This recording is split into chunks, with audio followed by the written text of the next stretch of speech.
Okay, first of all, I would like to thank you very much for organizing such a nice school, and I'm happy to not to attend there personally because I'm I'm going over a disease, and the thing is that now today I will talk about programmable and universal continuous variable quantum photonic computers. What are they? I will introduce and how they work. For example, programmable means that you are doing a desired one, and universal means that you can do anything on this computer. So using continuous variable, what does continuous variables mean? These are the things that you have learned in the previous classes. These are called, for example, coherent states, squeeze states. These kind of states belong to continuous variables where quadratures are measured. What are the quadratures? They are electric field, magnetic field. Before that, let me start with a small advertisement. Now, in Hacettepe University, in the Institute of Nuclear Sciences, we have a very talented faculty. His name is Dr. Ozan Arı, and he also presented some courses here. And he's opening an undergraduate course, which is experimental under the seçmeniz elective, under the Hacettepe University elective system. And anyone can come and join it, whether he or she, calls it or not, takes it or not.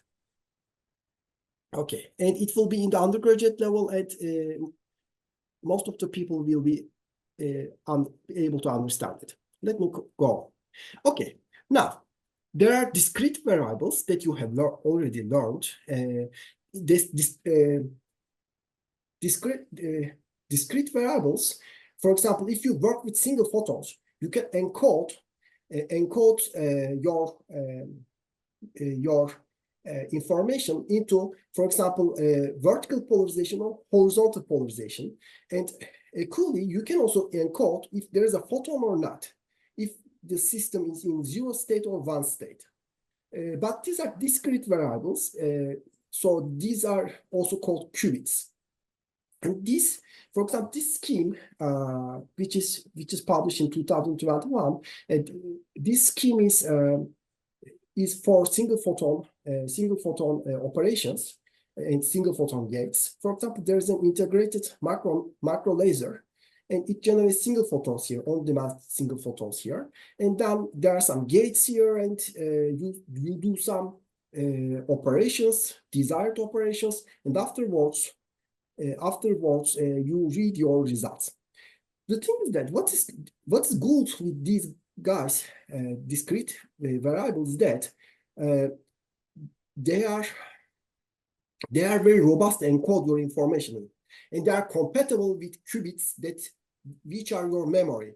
Your qubits are stored in, for example, trapped ions or trapped Rydberg atoms, and these are compatible with them.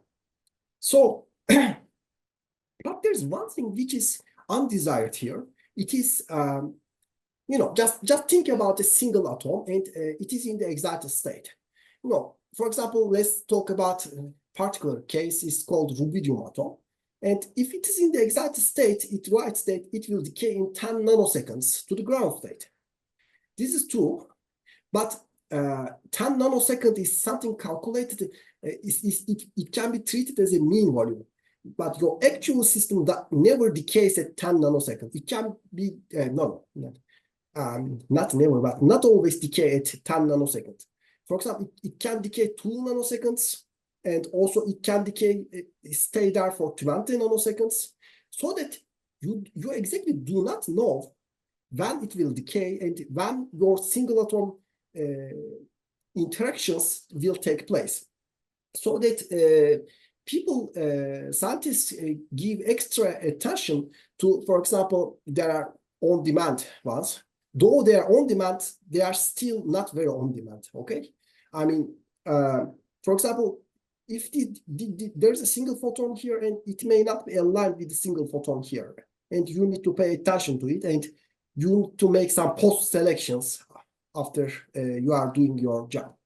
So that continuous variables are the things that we already do in classical physics. Okay, this should be okay. This is an introduction video of Xanadu company, which they work with continuous variables, and I will tell more about it. And actually, this is a relatively older video, maybe in 2021 or something like this. Okay, how it works with continuous variables. Continuous variables are modes.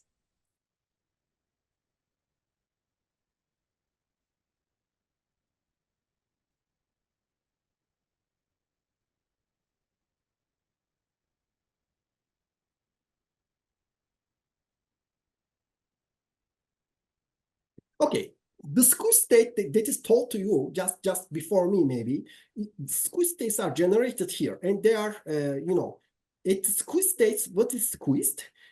Either electric field component or the B field component or something in between them is squeezed, okay? The uncertainty there is squeezed. These are the device which generates your quantum, which makes your computer quantum. Otherwise, it will not be quantum, because the only thing that I will also tell about this, the only thing that you are providing here, which is quantum optics, quantum technology, is that one, these ones. From here, you obtain your squeezed states, and afterwards, they are going through the beam splitters and phase shifters, and I will tell a little bit more. Right.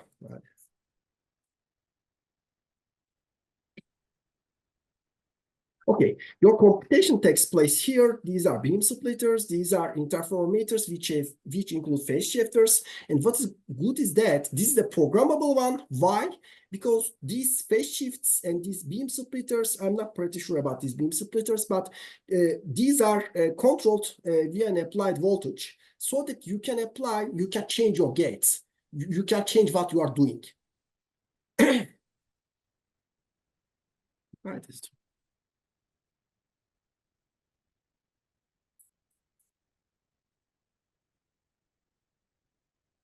And here you have photon number detectors. For example, this machine can do boson sampling, which is very good. I will also tell more about it, which is very good in, for example, in chemistry, in quantum chemistry, which can give you some docking probabilities of different molecules, for example.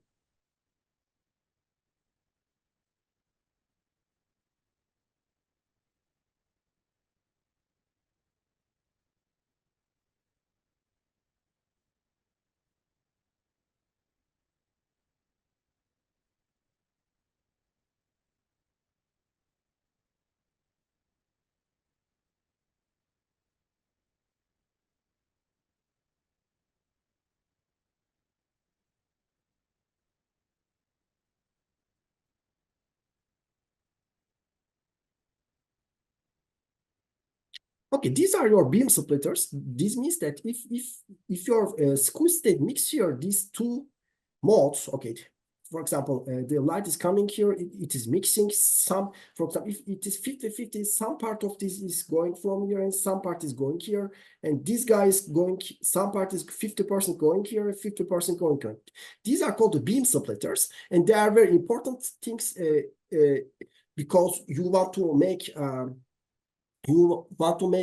continuous variable computations with a lot of modes, which increase your computational ability very much. What is important to know about the squeeze states is that when they put into beam splitters, they generate entangled light. For example, the light going on here, the mode going here, the mode going here. These two guys are entangled, and their entanglement is not like polarization or single photon, but their entanglement is like, if you make a measurement here to electric field of this mode, then that means that you are affecting the one here. Okay, so that these are phase shifters. these are beam splitters, these are phase shifters, which are programmable. And let me go through, and in the video you will see.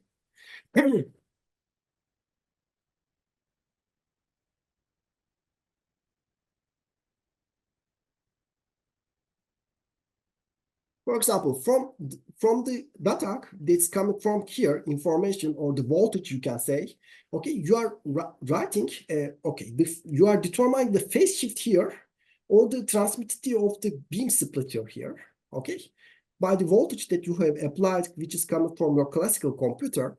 And here, for example, you can change the transmittivity of the beam splitter. For example, you can make it 20 to 80%. Or you can go on with 50-50%. Okay, and here, when you apply a voltage, your phase shift can be determined with the applied voltage, so that what you are doing here is that you are changing your gates. Okay, so this is one of the first prototypes of programmable photonic computers.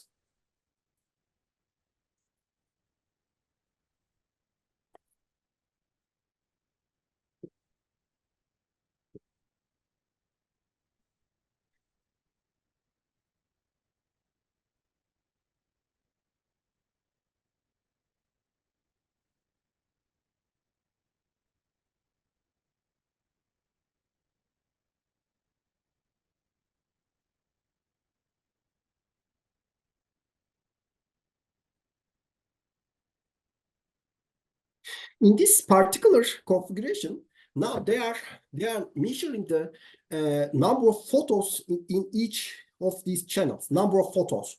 What is interesting is that it is called Gaussian boson sampling.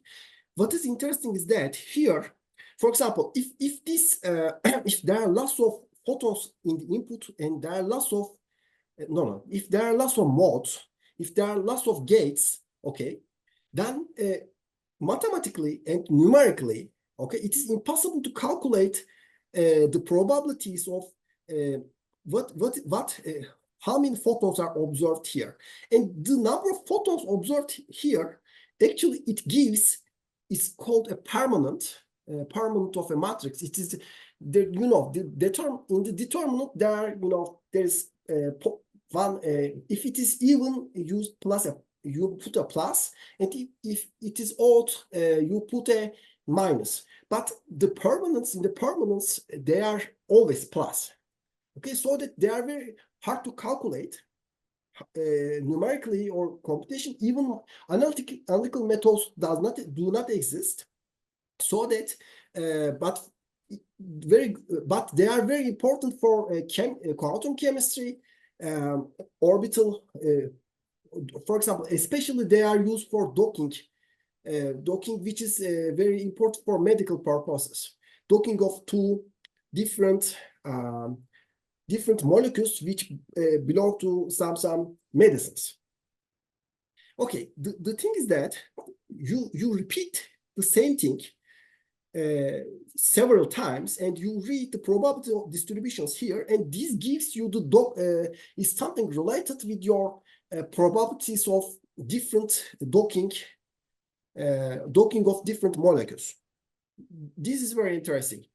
What is particularly interesting, not interesting and also strong, is that you can generate your states, for example, squeeze states in the beginning, deterministically. You always generate the same squeeze state, but this may not be possible for discrete variables. Okay, for example, single photons. If you use single photons, so that you need to make some post selections. You want to get the correctly generated output. But here on continuous variables, it is deterministically generated. Always the same state is generated.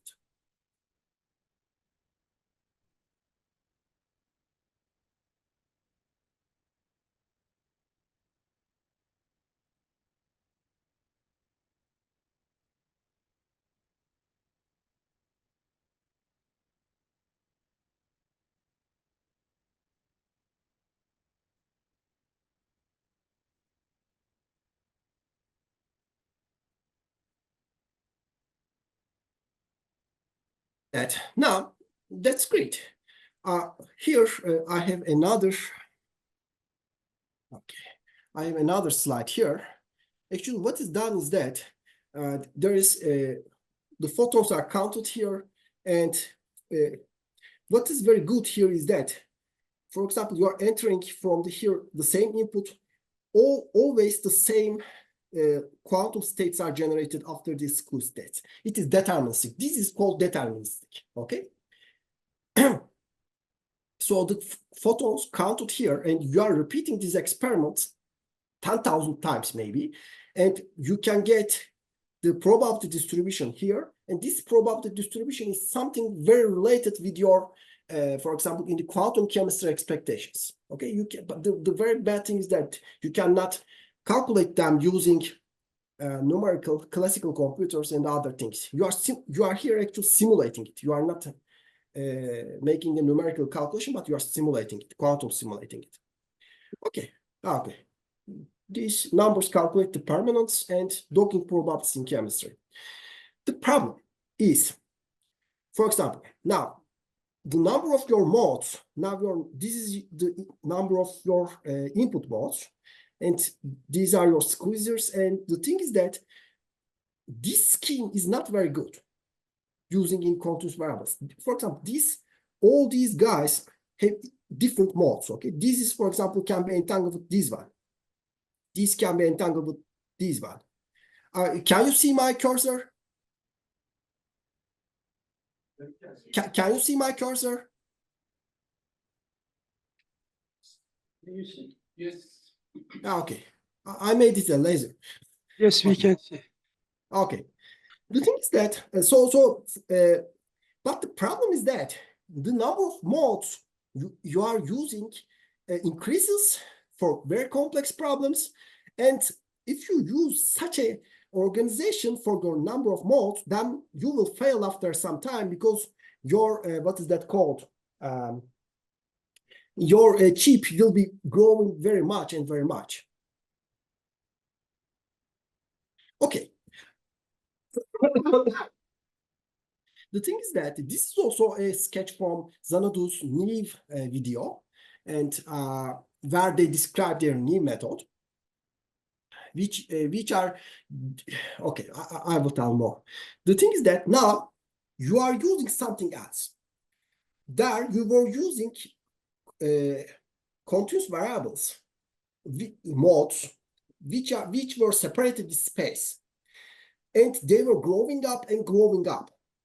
What the Neve method is the time mode multiplexing, time domain multiplexing. Sorry.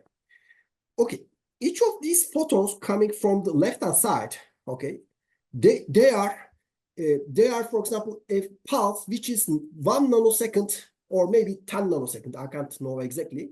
10 nanosecond with a pulse, and you are writing your information in each of these pulse. Okay, the thing is that what's observed is that when it enters here, and if you enters here, that each of these guys, they behave as different spatial modes. What is good here is that the extent of your light mode, which carries a mode, it is very small, okay? And each of them behaves as mode. What you can do is, for example, if you make a beam splitter here, and if you give a delay, you can, for example, entangle this mode and this mode.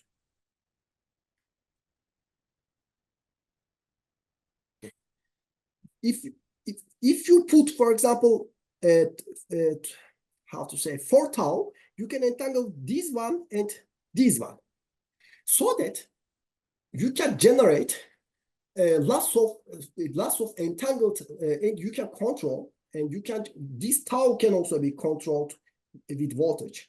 You can create lots of entangled state with a lot of number of modes. For example, where is my pointer? For example, in this setup, one of them is coming, and it is this loop is about tau.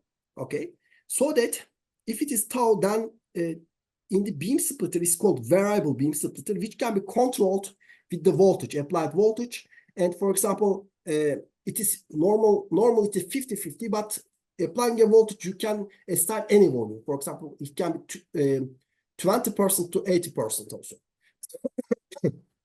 This will be very important in encoding. Sorry, not encoding. This will be very important in programmable computers. I will tell more about that. Now, just I'm in the stage that I'm telling you how we create the quantum state. These are called cluster states and how they are created. For example, if you put just a tau delay here, then that means that your this pulse and this pulse, the proceeding pulse, they come to the variable beam splitter at the same time, so that you make them entangled. Okay, if you make a loop something like this, 6 tau, then that means that you can also entangle here. You are doing it. You can also entangle, for example, six tau separated modes. Okay, and if you can make we can create 3-dimensional cluster states here. For example, recently in 2022, okay, very recently, Furusawa and his group has created 1 million mode states which are entangled with each other using such schemes. 1 million modes. Just think about how you could put your 1 million modes into your such a configuration. So that, okay, for example, here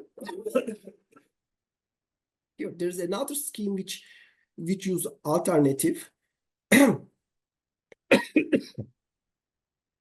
example, your two time multiplexed states are coming and you mix them in the beam splitter. These guys are entangled. But if you put a delay here, then you can also entangle these guys, so that you can create entanglement. And then you can create entanglement in several different. This is another group, by the way. What is the crucial point here? What is the crucial point which, in order to make programmable but also scalable continuous variable photonic computers? Now, this is a gate. Okay, this is a continuous variable gate. What does continuous variable gate means? Is that it operates on, for example, coherent states, squeeze states, and these kind of states, okay, where you encode your information into the continuous variable. What's continuous variable? Here is the electric field. You can encode your information, not like in the qubit, but on the electric field. For example, just very crudely, okay, you can tell that, for example, here in one pulse, you can divide your electric field into parts, and you can assign, if it is at some value, you can tell that it is 0. If it is at some, you can tell that it is 1, so that its dimension is, encoding of this dimension is very high. But it is not robust. We will come to that point.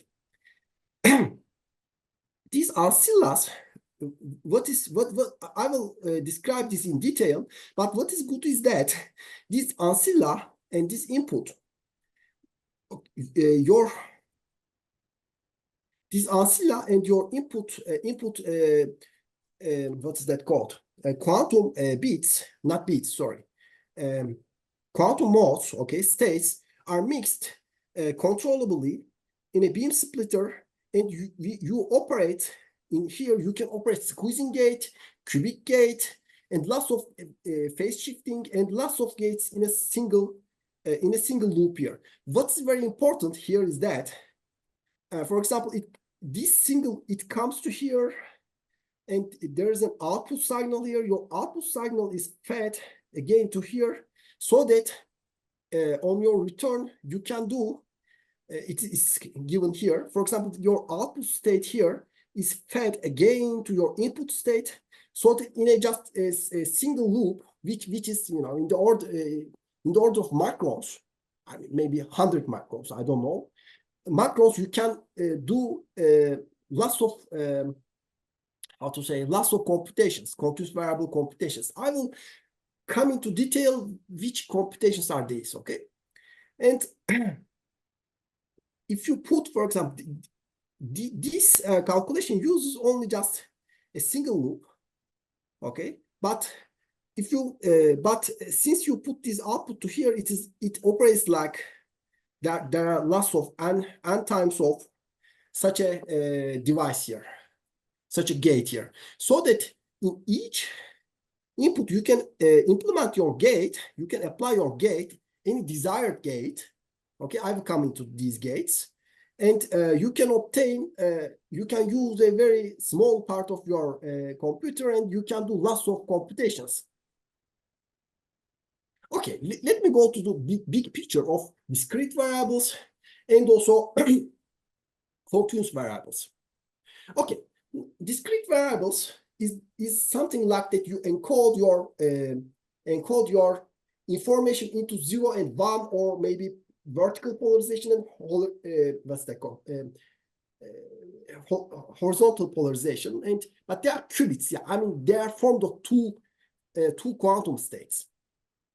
Continuous variable can be extended, and it is limited with your ability that how much information you can encode, and you encode your information into electric field or the phase shifts. But encoding into these guys are unfortunately not robust. Okay, what's the very good thing with discrete variables is that your encoding is very robust. Okay, now you encoded it, then it's your fault tolerant.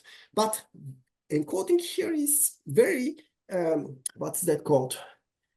They are very fragile to some phase shift and, for example, absorption in the electric field. So they are not too robust. What is bad things with the discrete variables that the gates are not deterministic. So that you need to make a post selection. For example, if you are putting a single photon to a gate, but after a gate you need to make post selection. This post selection means that if you will check if your operation is correctly done or not, okay? Because everything here is probabilistic. But here on the continuous variable side, the good part of continuous variable side is that gates are deterministic. So that each time you apply gate, you know that if you apply to continuous variable, you know the output state. Okay, it's not probabilistic. States are also, if you, for example, create a states with discrete variable, they're also probabilistic, but here they are deterministic.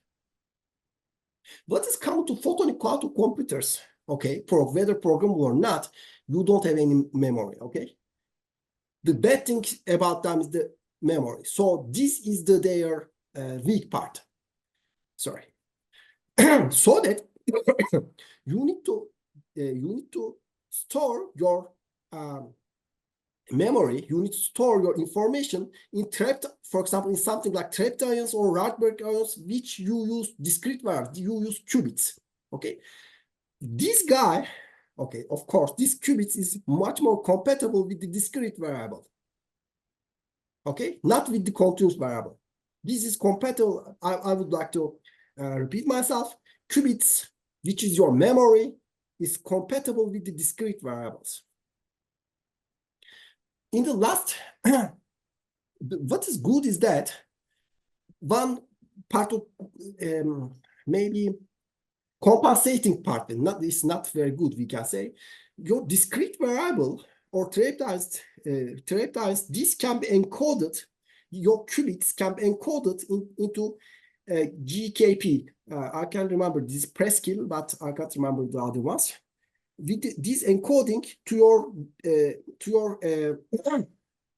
continuous variable states, so that you can make them operate at the deterministic gates. Or this encoding is something like this. For example, in qubit you have two states, 0 and 1. You can encode this. Q is actually the electric field. This means that you create some electric field peaks in your pulse, you create some electric field peaks, which is periodic in your pulse. And also the other one is shifted. As if your shift, for example, due to the noise in this shift, is not does not come near to that spacing, I mean n times square root of pi, then you can distinguish in between these states. So it is almost robust, but it's not as robust as, again, as discrete variables. Okay. So one of the methods which demonstrate the hybrid usage, discrete variables and continuous variables, is the following, which is very good demonstration of discrete quantum teleportation with discrete variables. They employ continuous variable gates, but they quantum teleport the discrete variables. Okay, this is a scheme. This is a scheme which is designed for continuous variables. I mean, you put an input field here. For example, let it be a squeeze state. Okay. Then here there is a two-mode squeeze, very strong two-mode squeeze state, which is shared between Bob and Alice here. Okay. Alice couples this entangled state, which is continuous variable. This is two-mode squeeze state. Okay. Entangled state here, and she makes two measurements after the beam splitting, x minus and y plus, and she sends this classical information x minus and y plus to the Bob, and Bob makes a displacement operation. Bob makes a displacement operation, and then he reconstructs the input field that Alice has entered here as an output field. Okay, so so this scheme used the continuous variable entanglement between these two guys. So what is done in the experiment is that, this is called dual rail encoding. Okay, this is like 0 photon in the first mode, 1 photon in the second mode, first single photon in the first mode, and 0 photon in the, since it is entered with a single photon, so that this state can be due to the conservation of a photon number, it can be alpha times this and beta times 1 0. Okay, so this state is qubit 0 or qubit minus. This state is qubit plus. Now, what we are trying to do is that we want to teleport this discrete variable to this output field. So what the Furusawa and his group shows is that this, I think, is shown in 2013 Nature paper. And for example, here actually they are applying a gain. This can be treated as gain operator, and this state is transformed, is teleported in the output field as a density matrix of these states, where optimum. G optimum is a number which is close to 1, which is determined by the squeezing rate of these R and B modes. So that this means that this is a number which is close to 1, and this is a number which is close to 0. And the good thing is that even though there is some deviation, it is in the 0 modes, which is not at your qubit gate. Okay, sorry, qubit. This is out of your qubit space, because there is 0 1, so that this is minus plus, and when you measure something like this, you can understand that this is out of your measurement basis. No, qubit basis. Okay, what they have done here is that they use the robust encoding of discrete variable plus deterministic gates. Okay, this is just an example, okay? We will not use this method because I could not find any method, for example, implementing continuous variable gates here, unfortunately, if they could on the discrete variables. Okay, a better method is that encode discrete variables or continuous variables using the GKP method, and afterwards employ continuous variable gates. Here, what you do is that you have a discrete volume quantum state, which is your qubit.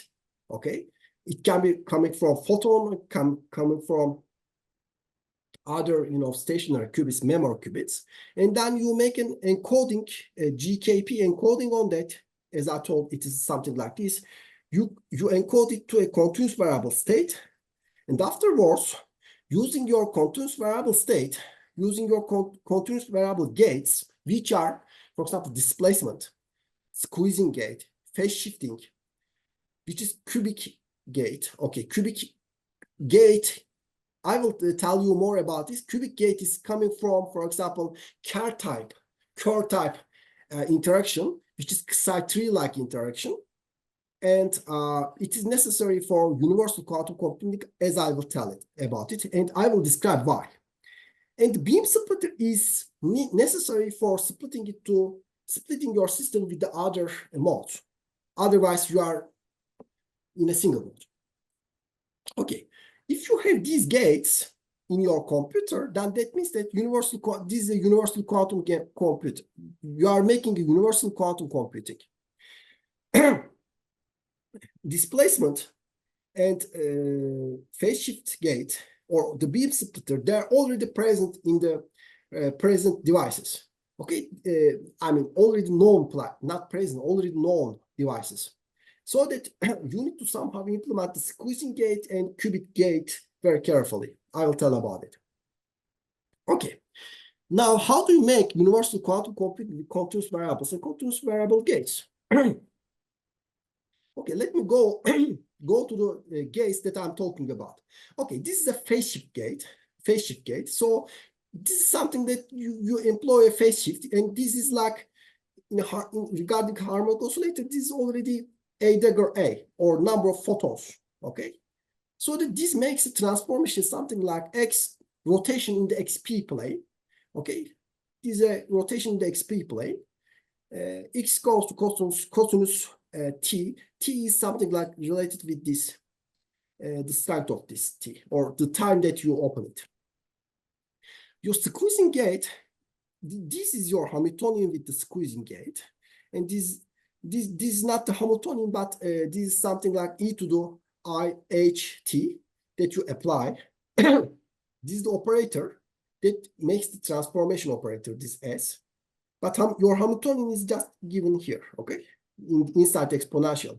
This makes the transformation, this squeezes your X, both uncertainty and also the both the uncertainty in X quadrature, electric field quadrature, okay? Here it does the reverse because I copy pasted somewhere else, and it's not, usually this is considered squeezed. But yeah, you can take also R minus, okay? So this squeezes X and also its amplitude. I mean the electric field also. It squeezes the electric field also, but also the noise also, okay? So it anti-squeezes P, the magnetic field, you can say. Okay, another operation is the displacement operation. Your Hamiltonian is something like this. Just if you look at here, these are quadratic in A and A dagger. This is also quadratic, but this is linear, okay? So this is a transformation, something like you shift your A to A plus alpha. This is a displacement in the XP plane. This is a displacement. You are displacing displacing your state, continuous variable state, to somewhere else with alpha. Okay, cubic Kerr nonlinearity is n square. Okay, only this part is this part is nonlinear actually. This is a nonlinear which is needed, and it makes such a transformation like it makes your x. It does not change your x, but it adds the square of x in to your momentum. So that actually it makes a calculation actually. Okay. It adds the square of electric field and something coefficient to your magnetic field. If you make a magnetic field, measuring your magnetic field means that you are actually squaring your electric field. Another one which is necessary is the beam splitter. Here I have also written not the Hamiltonian but written the transformation operator. This is your Hamiltonian. The upper part, the part in the exponential is your Hamiltonian. What does it mean is that this makes a beam splitter mixing. If t is, for example, square root of 1 over square root of 2, okay. By the way, this small t is the square of this small t gives you transmission. For example, t square plus r square gives you 1. Okay, the square of r gives you the intensity of the transmitted beam. So that what it does is that it mixes your two input states, A1 and A2, and now your output states which are going in a beam splitter, there are two inputs and there are two outputs. And now your outputs are the mixed versions of your just a moment.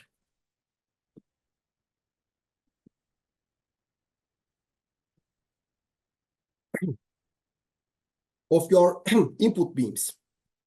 Okay, using these 5 gates, 5 operations, you can do any operation. For example, why this beam splitter is, for example, Braunstein's paper gives a very good example. For example, if you use this beam splitter and you have 3 modes, for example, under Kerr-like nonlinearity, it gives, for example, it multiplies your x1 and x2 and it writes it into your x3. So this is a calculation actually. Okay, I'm telling universal, and using these gates, 5 gates, you can do any computation. That means that you can implement any gates. This also means that you can write any kind of Hamiltonian. Okay, why? Let's see it. For example, this delta t, assume that it is very small. Okay, this is the operating of A, such a small time. Afterwards, operating of B operator, a very, very small time. Afterwards, operating the B operator again, and something like delta t, very small time of B. And afterwards, you are again operating your electric field. Sorry, A operator, some time, very small time. And afterwards, this shows us that you can obtain a Hamiltonian, which is the sum of A and B. What is actually more important is that if you apply first the B operator and afterwards A operator, these are very small times. Afterwards minus B operator and afterwards minus A operator, then you obtain the computation of A and B, and just be careful that your here time is square. Infinitesimal is already infinitesimal and this is infinitesimal square.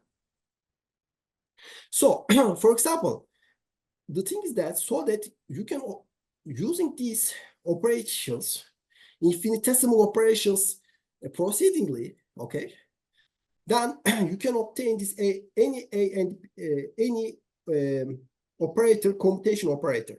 Here, for example, if I use x square and the commutation of x square with any other operator, which is, for example, here x, these capital M and small n they are random numbers, okay, not the integers.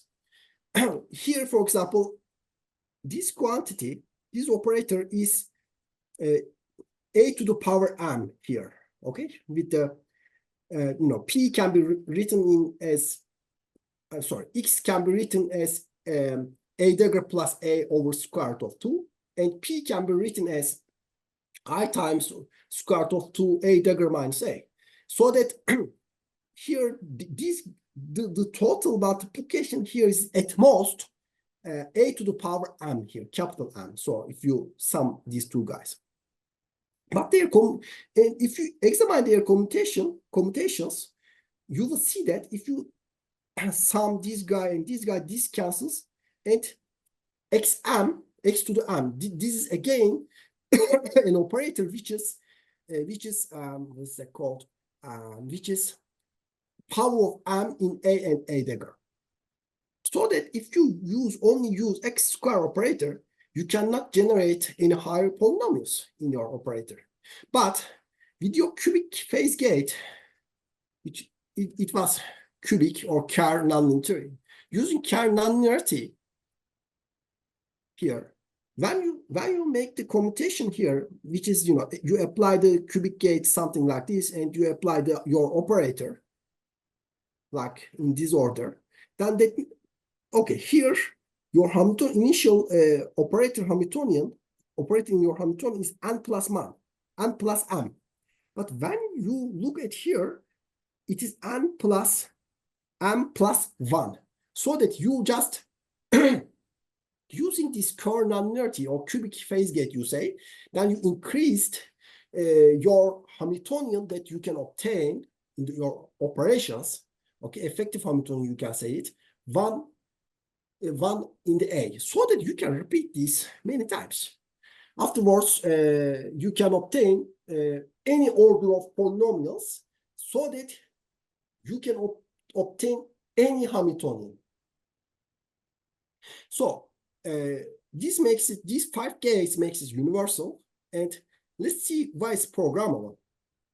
Okay, let's return to our gates, to our states. We have already created, for example, 1 million entangled modes of these time-being multiplexed states, modes. Now we will put this into our programmable gate. But be careful. Okay, be careful and very caution, because your quantum states are fragile. You cannot put them directly into the, for example, nonlinear devices, because your nonlinear devices usually contains lots of noise, and you can obtain some. They do not at these very small, just a moment, small dimensions. They are not working very good. Okay, so, for example, squeezers and others. So, caution, your quantum state that you are making as the input, they are fragile. So do not put directly into nonlinear medium. What you can do is that alternatively, which is shown, which is studied in the 2005 in Physical Review A paper by, I will tell, Ulrich Anderson and his group. It was shown that if you mix these inputs in the beam splitter with squeeze states, which are created externally, in this they are you can implement squeezing gate in this input continuous variables. Moreover, they are noise free. Okay, so okay, how do you do that? Okay, let me be more specific. In this device, okay, in this loop, first you are mixing your input state and your ancillary state. Your input states are called as x1, okay, and p1, and your ancillary state is xa and xpa. So you are making such a transformation in your x and p quadratures. Here, X1, for example, the transmission of this, what is good is that the transmission of this beam splitter is variable. And so that you can see here that if you ignore this part, we will see how it will be omitted out. Then, since this transmission is something smaller than 1, then your X quadrature is squeezed. But there's a problem here. Your P quadrature is also seems like also squeezed in the T. So that you cannot accept these, and you need to provide some noise in that part. So what you are doing is that you are measuring the PA volume here. What's the PA? Actually, it is that volume. I'm sorry. It is coming with some like this PA volume. And afterwards, in the third step, you amplify according to this measured volume. Your noise, you are giving a noise which is proportional to PA ID, and you are also making a displacement in P1 prime here, so that at the end, your squeezing gate has been applied to X1 and P1 like this. If you look at here, the multiplication of X1 prime and P1 prime, they are still preserved, okay? They are still, since the square root of T and 1 over square root of T cancels, so they are getting the initial X1 and P1 noise of X, so that, you know, uncertainty relation is, everything is good with your uncertainty relations. Your X1 mode is squeezed by square root of 2, and this anti-squeezed, your P mode is anti-squeezed by 1 over square root of T transmission. What's good here is that since this transmission of this variable beam splitter is voltage programmable, I mean, with the voltage, you can make it 20%, you can make it 1%, I don't know, 1%, but 10%, so that your squeezing gate now is programmable. You have managed to do it, and now, now you, for example, with the output of this device, you put it here again, and you will process it again, and in each processing, you can implement very different different gates, okay, squeezing gates.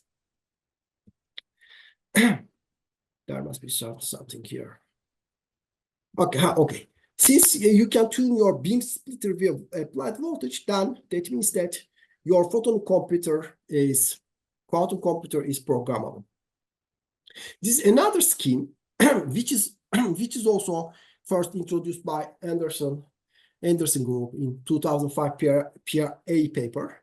And afterwards, if you put, for example, a cubic state, which is cubic state is like your state which is squeezed under, not squeezed only, but which is operated with the Kerr nonlinearity outside, then if you put this on CILA and you do these operations, then also you can implement the measurement in this cubic gate. So that this means that this is programmable and also universal. By the way, there were some other gates. Okay, this phase shift gate is already can be implemented in each loop, because there are phase shifting devices which operate with voltage. This displacement also is gain, which is implemented there. You are displacing your your electric or magnetic field. And this beam splitter is also a passive device which can be also controlled with voltage. All of these device knobs, all of these gates are now can be controlled with voltage.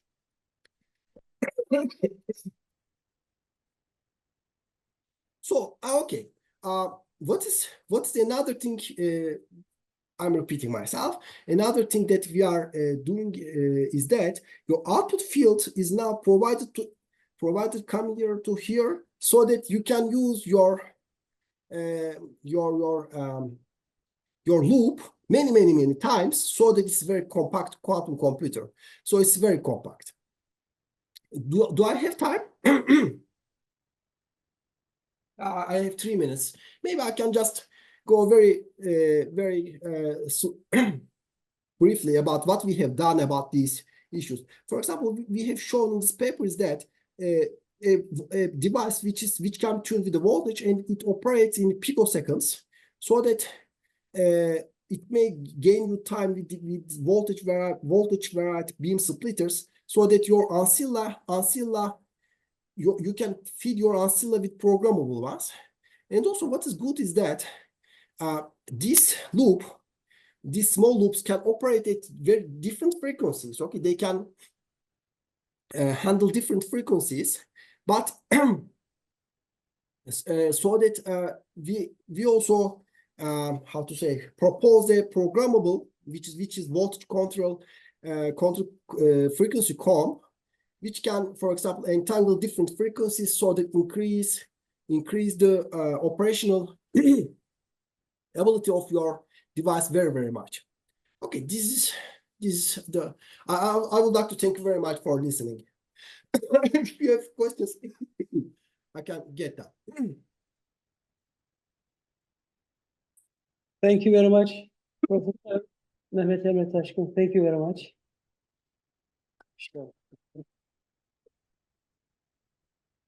Do you want to ask any question? You have any question? Do you have? No question. Okay. Okay. Thank you very much. Thank you. Bye, guys. I would like to thank you, the organizers, one more time. All right. Thank you. Now, we have a question. Come here, please. Okay. We have a question. A question.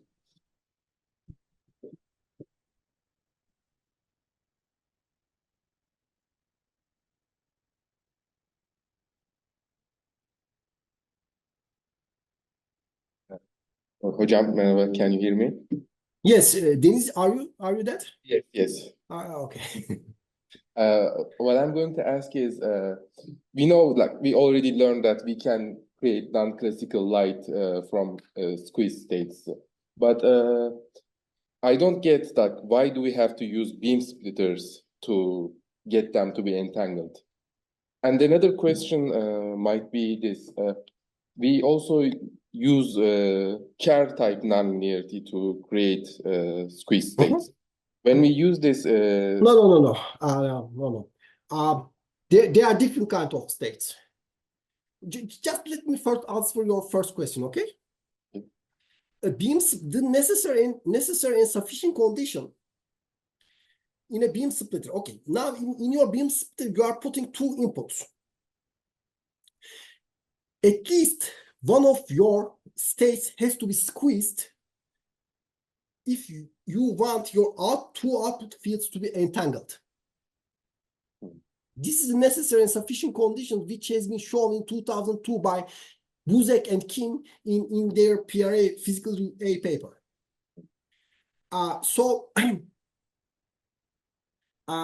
If you put classical states into your beam splitters, you will never have entangled state in the output.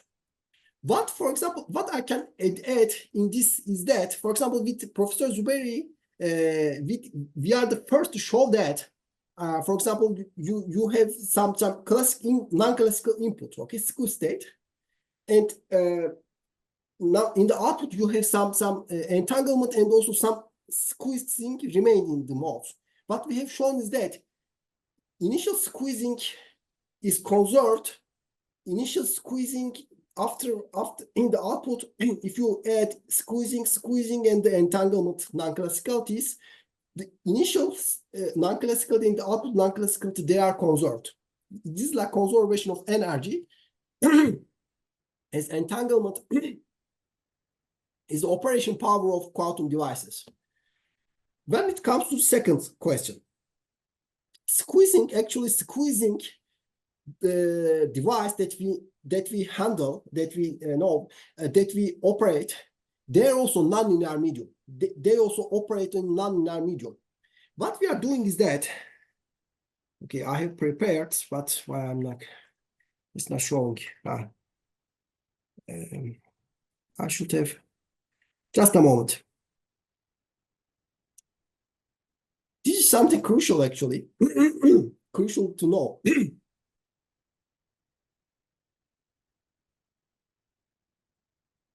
Actual squeezers are not bilinear, okay?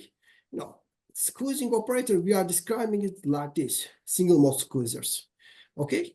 Actually, they are not operating like this. They're operating like there's a strong laser, okay?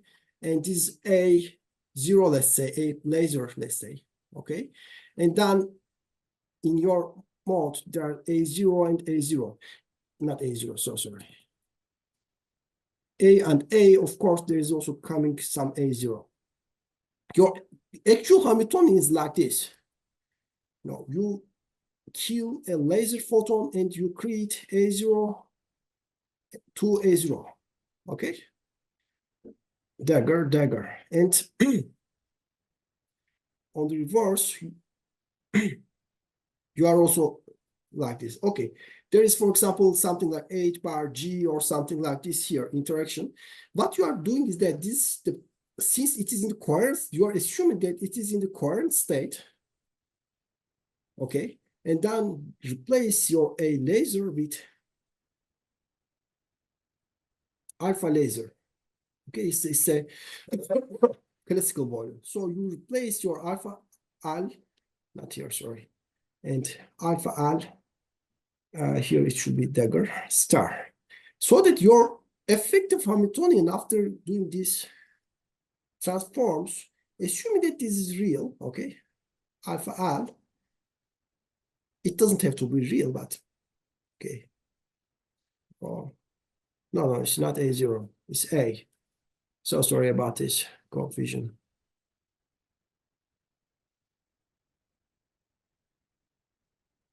So your final Hamiltonian transforms into two-mode squeezing Hamiltonian. If your modes are non-degenerate, if they are A1 and A2, this is called two-mode entanglement and or two-mode squeezing Hamiltonian. This is the same, okay? You are eliminating your laser like this. But of course, it comes to here and it increases your strength of your squeezing. In the Kerr nonlinearity, it is something very different. Kerr nonlinearity cannot be solved analytically. I'm not pretty sure, I should not be telling it too much. But it is like your Hamiltonian works like, in the degenerate case, it works something like this. I'm not pretty sure about this. It should be something like this when you eliminate it.